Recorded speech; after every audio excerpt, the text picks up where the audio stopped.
The phone rang just as I finished washing my lunch dishes. The shrill tone cut through the afternoon silence of my empty house, a sound so unfamiliar it made me jump. My hands were still damp when I reached for it, my heart kicking when I saw Charlotte's name on the screen.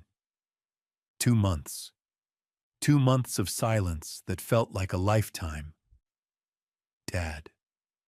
Her voice was different, sweeter than I remembered. I hope I'm not interrupting anything important. Charlotte, honey.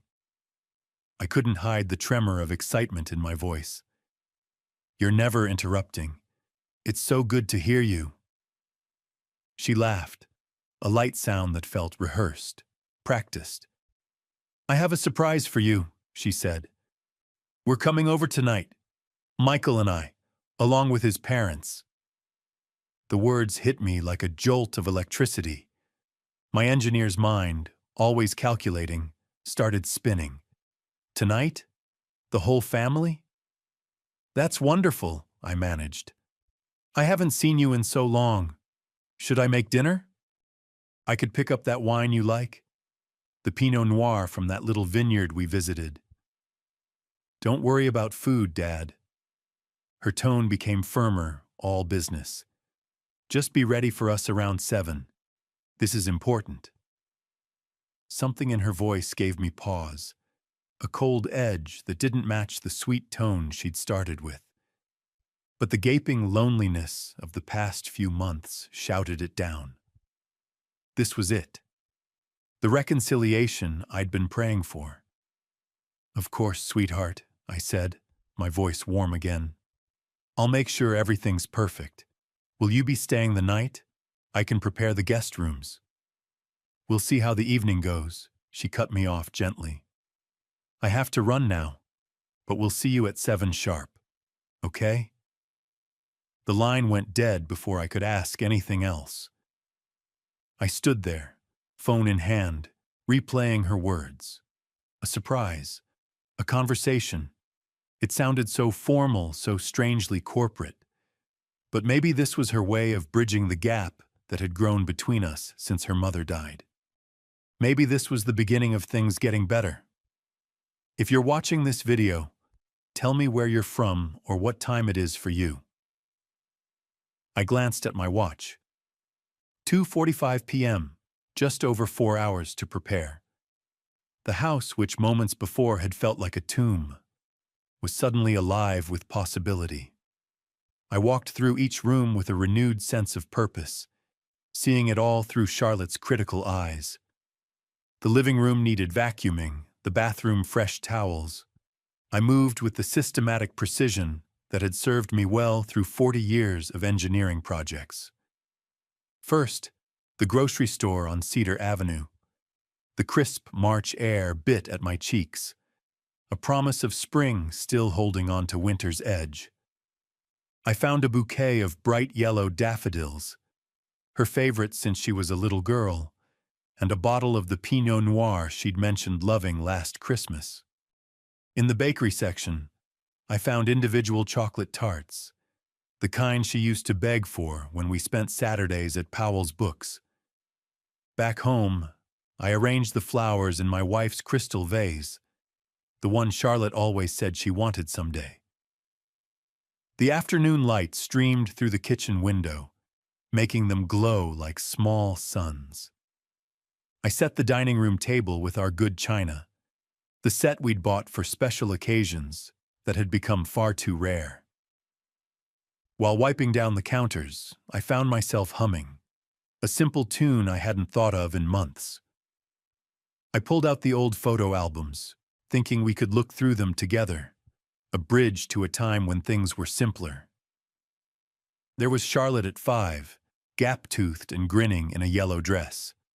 Charlotte at 16, rolling her eyes at my camera but smiling despite herself. Charlotte on her wedding day, radiant. I paused at that last photo. Michael stood beside her, handsome enough in his rented tuxedo, but his smile had always seemed hollow to me. His parents flanked them, Robert with his practiced businessman's grin, Margaret with her perpetual look of mild disapproval. They'd never quite accepted me, the simple engineer who'd worked his way up from nothing. But tonight would be different.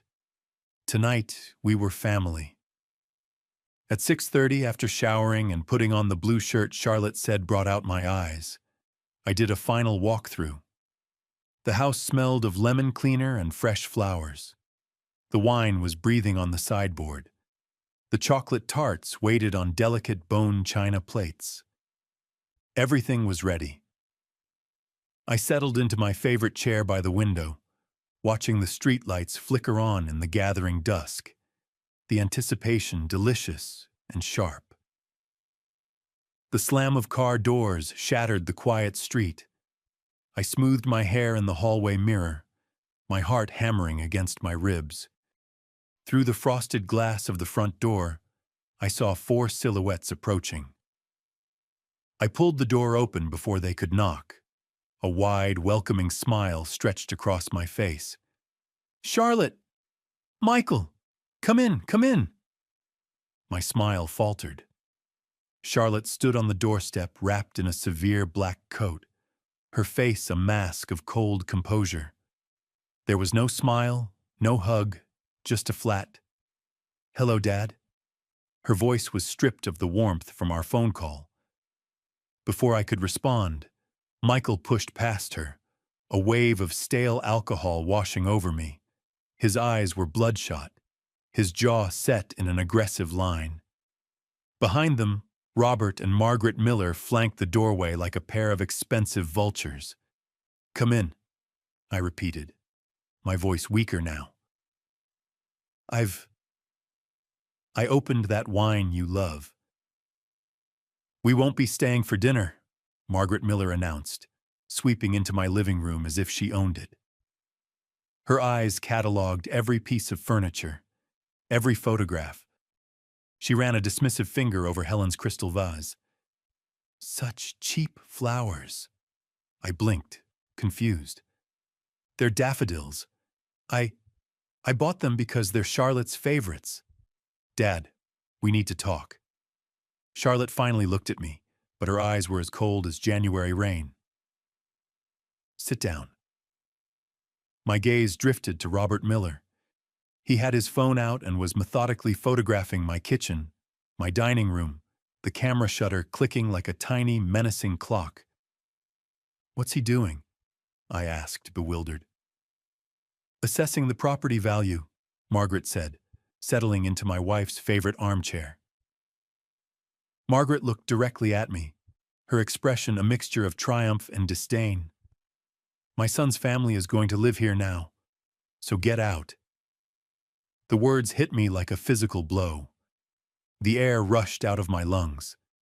I gripped the back of the sofa to steady myself. "What? I don't understand." "Where?" "This is my house. I've lived here for 30 years. Charlotte's voice cut through my disbelief like a shard of ice. "Go to the dump if you want. We need this house." Michael stepped closer, his breath sharp with whiskey. "We already arranged things with the police," he sneered. "Don't make trouble." I stared at my daughter, searching her face for any trace of the child I'd raised. There was nothing. She looked at me like I was a stranger, an obstacle to be removed. "Charlotte, sweetheart, what is this about?"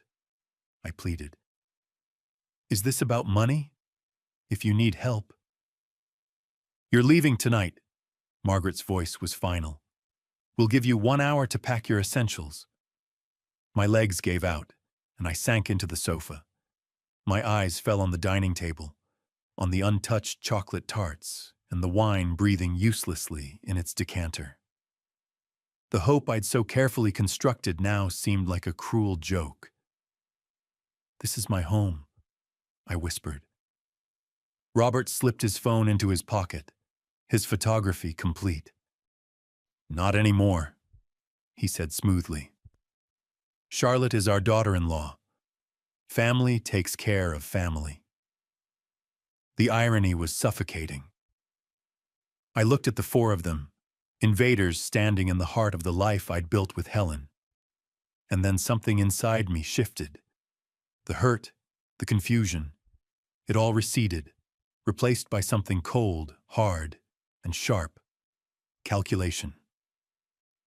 "All right," I said quietly. The room fell silent. They had expected tears, pleading, rage. Instead, they got quiet compliance. Margaret's eyebrows rose in surprise. Michael's aggressive posture faltered. I stood up, my movements steady and deliberate, and walked to the hall closet. I pulled out my old leather briefcase. "I'll pack some things." I went into my bedroom and pulled my worn suitcase from the closet shelf. The leather was cracked, but the latches still worked perfectly. Everything had its purpose, its proper place. "All right, I'll go," I said again, my voice calm and measured. They stared at me from the living room. "But remember," I added, looking directly at Charlotte, "I've been an engineer my whole life. I know how to build things." I paused, folding a shirt with mechanical precision. "I also know how to tear them down." Charlotte shifted uncomfortably. "What do you mean by that?" "Nothing, daughter," I replied, my voice devoid of warmth. "Just wishing you happiness in your new home." From the living room, Margaret's sharp voice carried, victorious, finally showing some sense. I ignored her. I packed methodically, bank statements from the filing cabinet, insurance papers, the deed to the house, my engineering certifications and professional references, 40 years of careful documentation. I packed Helen's photograph last, the one from our anniversary dinner. Her smile radiated a warmth that felt impossible in this cold, hostile house. 20 minutes. That's all it took to pack up a lifetime. I wheeled the suitcase through the living room. They watched me like vultures waiting for their prey to finally die. Robert had resumed his photography, now focusing on the more expensive pieces of furniture. Margaret was already rearranging throw pillows on Helen's favorite chair. "The utilities are in my name," I said quietly. "You'll need to transfer them." "We'll handle everything," Robert replied without looking up. I paused at the front door, my hand on the knob. "Well then," I said, my grip tightening on the suitcase handle, "I suppose this is goodbye." None of them responded. The cold March air was a sharp slap against my face, clearing my head. This wasn't an escape. It was a tactical retreat. I loaded the suitcase into the trunk of my old Honda and drove away without a backward glance. I drove past the school where I'd dropped Charlotte off every morning, past the park where we'd celebrated her graduation. The memories no longer brought warmth, only a cold, hard resolve. My first stop was an ATM. The screen glowed harshly in the dark parking lot. I checked my balances with steady fingers. Pension deposits, Social Security, savings accumulated over decades of careful living. It wasn't a fortune, but it was more than they knew. It was enough. 15 minutes later, I was at the Sunrise Inn, a budget motel on a commercial strip. The desk clerk processed my registration with bored indifference. I paid cash for 3 nights. Room 237 smelled of industrial carpet cleaner, but it was clean and anonymous. I sat on the edge of the stiff bed, opened my briefcase, and pulled out my laptop. The problem had been defined. It was time to engineer a solution. Morning light, thin and gray, filtered through the motel's cheap curtains. For a moment, I didn't know where I was. Then the memory of the previous night crashed down on me. I pushed it aside. There was no time for grief, only for action. By 9:30, I was in TechMart. "I need a prepaid phone," I told the young clerk with purple hair. "Something basic, and a cheap laptop for travel." Setting up a home office? She asked, ringing up the purchase. Remote work, I replied. Consulting. I paid in cash. No credit cards, no digital trail linking back to Norman Ross. My next stop was a real estate office on Division Street. A bright, professional woman named Sarah Martinez looked up from her computer. I need a modest apartment, I said, settling into the chair across from her desk. 1 bedroom, month-to-month lease. Good internet is essential. Budget range? She asked, her fingers flying across the keyboard. I named a figure that made her smile widen. It was comfortable, not extravagant, the kind of tenant landlords preferred. 2 hours later, I was signing a lease for a clean, empty 1-bedroom apartment 12 blocks from my former home. Close enough for reconnaissance, far enough to avoid accidental encounters. The apartment smelled of fresh paint. Empty rooms echoed with possibility. I set my old suitcase in the bedroom and my new laptop on the kitchen counter. This was my new command center. I began making lists, resources available, timeline requirements, information needed. I created 4 manila folders, labeling each with a name: Charlotte, Michael, Robert, Margaret. Phase 1: Intelligence Gathering. Thursday evening found me at the Riverside Casino, nursing a ginger ale at the bar. The air was thick with smoke and desperation. The bartender, a chatty woman named Linda, kept the conversation flowing. That guy Michael over there, I said, nodding towards the blackjack tables where my son-in-law was hunched over his cards. He comes in here often? Oh yeah, Linda said, her eyes following my gaze. Lost quite a bit these past few weeks. Keeps saying he'll pay up soon when he sells a house. I sipped my drink, watching Michael's gestures grow more desperate as his pile of chips dwindled. Sounds like he's confident about that sale. Linda lowered her voice. Hope so, for his sake. Some of the guys he owes money to don't like waiting, if you know what I mean. When Michael finally stumbled away from the table, his face flushed with alcohol and frustration, I was ready. From across the room, I lifted my new camera, the zoom lens bringing his defeated expression into sharp focus. I took clear shots of his condition, his behavior, his companions, evidence. Friday morning, I followed Michael to his construction site downtown. He worked for Henderson Development, a mid-size company that prided itself on its family-friendly image.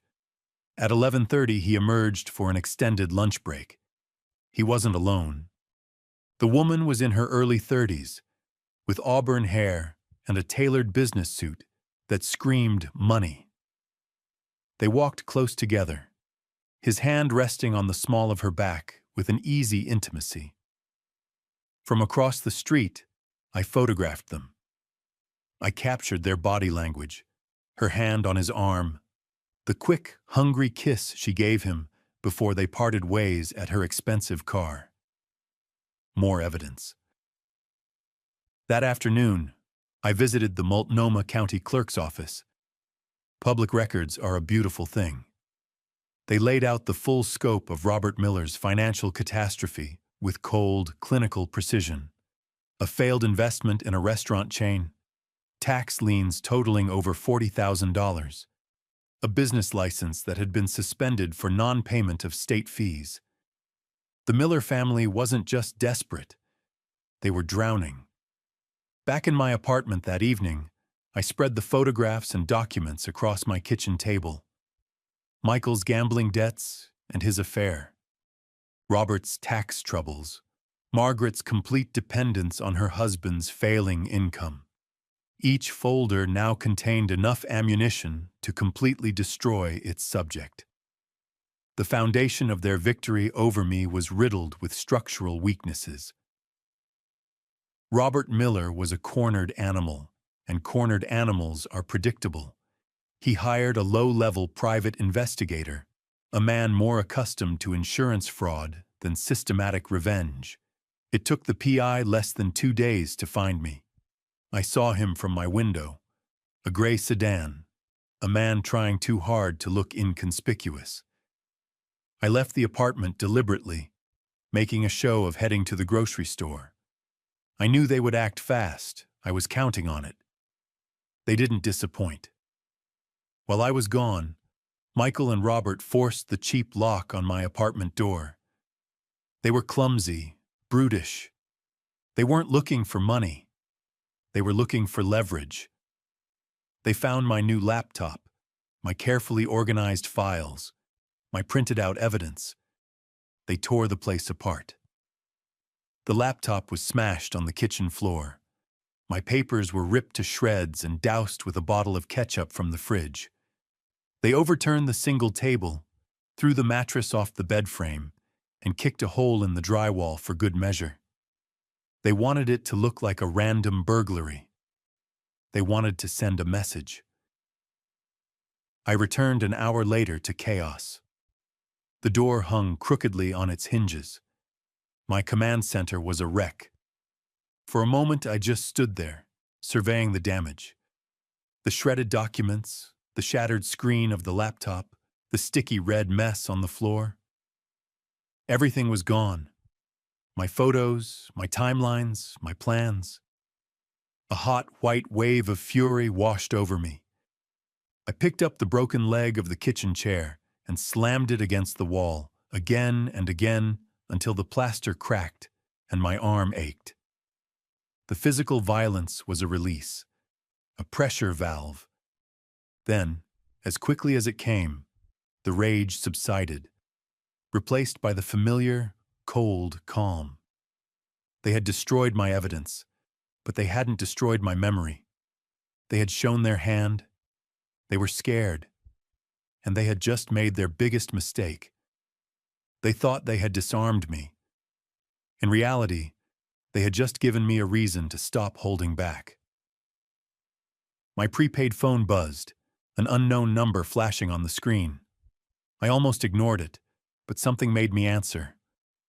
"Hello? Is this Norman?" The voice was female, familiar. "It's Linda, from the casino bar." I straightened up. "Linda, how did you get this number?" "You left your receipt on the bar the other night," she said. "Your name was on it. I did some asking around.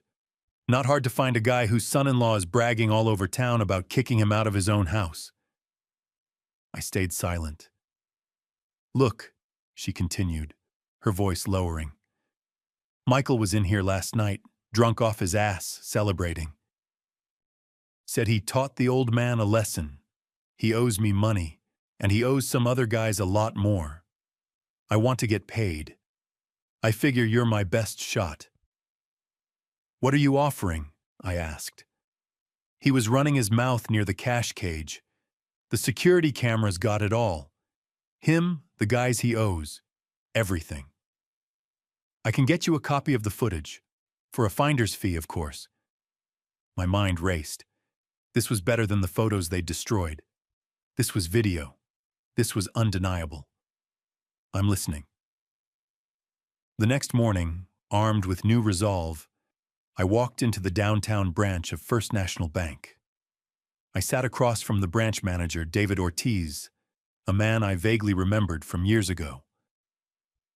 "I need to modify the access permissions on this joint account," I told him, sliding the old paperwork across his desk. It was the account Charlotte and I had opened when she was 16, her first checking account. My name was still listed as co-owner. She'd probably forgotten it even existed. David reviewed the documents. "These modifications will take effect immediately, Mr. Ross," he confirmed. "You're establishing yourself as the primary account holder with approval requirements for large withdrawals." "Perfect," I said. "Please notify me of any access attempts and set a daily withdrawal limit for the secondary account holder. Let's say $200. He nodded, typing into the system. The first domino was pushed. My next stop was the public library. Using one of their computers, I drafted a detailed, anonymous email to the Oregon Department of Revenue. I didn't have the physical documents anymore, but I had a perfect memory. I listed Robert Miller's business, the specific dates of his non-payment of state fees, the approximate amount of the tax liens. I laid it all out with the precision of an engineering blueprint. I pressed send. The second domino fell. The first notification from the bank arrived the next morning. An attempted withdrawal, denied. Then another, and another. 7 failed attempts in 15 minutes. Then my old phone, the one with her number, started ringing. I let it go to voicemail. "Dad, it's Charlotte." Her message began, her voice tight with confusion. "There's some kind of problem with our account. The bank says you've restricted access. Please call me back." The second call was more desperate. "Dad, where are you? I can't pay rent. My card was declined at the coffee shop in front of my coworkers. Whatever this is, we need to fix it now." That afternoon, my new listening device, a small bug I'd planted near their bedroom window during a late-night visit, picked up their frantic conversation. "Dad's money is blocked." Charlotte's voice was sharp with panic. "How are we going to pay the mortgage?" "Stay calm, honey," Michael slurred. "We'll figure it out. Maybe we can sell something." "This can't be a coincidence," she shot back. "The bank says the primary account holder restricted it. That means Dad did this on purpose." With Linda's help, I had the casino security footage. It was damning. I made 2 copies. One went into an envelope addressed to the Human Resources Department at Henderson Development. With it, I included a typed, anonymous note about employee Michael Miller's significant gambling debts and his close association with known loan sharks, posing a reputational risk to the company. At 11:30 a.m., my listening device picked up Michael's panicked call to Charlotte from the Henderson parking lot. "They fired me," he choked out. "Just like that. Someone sent them the casino tapes, information about my personal life. They said I was a risk to the company." "Michael, we can barely afford groceries," Charlotte shrieked. "How are we going to survive without your paycheck?" Their conversation was interrupted by the arrival of a courier at Charlotte's office, the second package. Inside were a series of high-resolution still frames from my earlier surveillance, showing Michael and his auburn-haired colleague in a series of compromising positions. 2 hours later, my device captured a very different kind of conversation. "I know about your affair, Michael." Charlotte's voice was deadly quiet. "I want a divorce. I want half of everything we have left." "Charlotte, please let me explain," he begged. "It's not what it looks like." "Photos don't lie, Michael," she hissed. "You've been sneaking around while I've been trying to hold our family together." "I was desperate," he cried. "The gambling got out of hand. After what we did to your father." A long silence. Then, Michael's voice, barely a whisper. "This can't all be a coincidence. First the money, then my job, now these photos. Someone is doing this to us." "Who would even care enough to destroy us?" Charlotte asked. Another silence, pregnant with dawning horror. "Your father," Michael whispered. "We threw out a man who spent 40 years learning how to solve problems methodically." They were panicking. Their next move was as clumsy as their break-in. A knock came at my apartment door. A police officer stood there, looking tired and skeptical. Behind him, in a patrol car, I could see Margaret Miller, her face a mask of triumphant righteousness. "Mr. Ross, we received a complaint. The Miller family says you've been threatening them." I opened the door wider. "I haven't broken any laws, officer." I'm simply protecting my legal rights. I had already consulted with an attorney, James Parker. I handed the officer the folder containing my bank correspondence and a letter from Parker's office. The officer scanned the documents, his expression shifting from professional concern to mild annoyance. 20 minutes later, he was walking back to his car, leaving a sputtering Margaret Miller in his wake. No evidence of criminal activity, no basis for a restraining order. Her attempt to use the law as a weapon had failed. Victory felt empty. I had them. They were broken, financially and emotionally, but the satisfaction I expected wasn't there. While organizing my new files, I found an old manila envelope I'd packed without thinking. Inside were letters from Helen, written 40 years ago during a brief separation. "My darling Norman," one read, "anger makes us do things we regret. I know you want to prove you're right, but proving you're right won't make either of us happy." Another said, "Revenge never makes anyone happy, but justice is worth pursuing. There's a difference between making them pay and making things right." The words hit me with the force of her living voice. I drove to Riverside Cemetery. I sat by her grave under the old oak tree and traced her name on the cold granite. "What would you do, Helen?" I whispered. The answer wasn't in the wind. It was in my memory of her. "You've already won, Norman," I could almost hear her say. "They know they underestimated you, but destroying them won't bring our home back. You're a builder, not a destroyer. Make things right." That evening, I opened my laptop. I wasn't planning another attack. I was designing a solution Helen would have been proud of. The next morning, I was at the Portland Police Bureau, sitting across from a sharp, no-nonsense detective named Sarah Johnson. I laid out everything: the evidence of financial fraud, the tax documents I'd memorized, the documentation of my own investments in the house. "Mr. Ross, you have sufficient evidence for criminal charges here," she said, studying the details. "Financial fraud, tax evasion, conspiracy.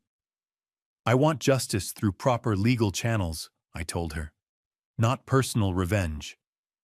She raised an eyebrow. "Most people in your situation would be screaming for blood." My wife taught me the difference. By 11 a.m., arrest warrants were issued for Robert Miller. At 1 p.m., we were in an emergency court hearing.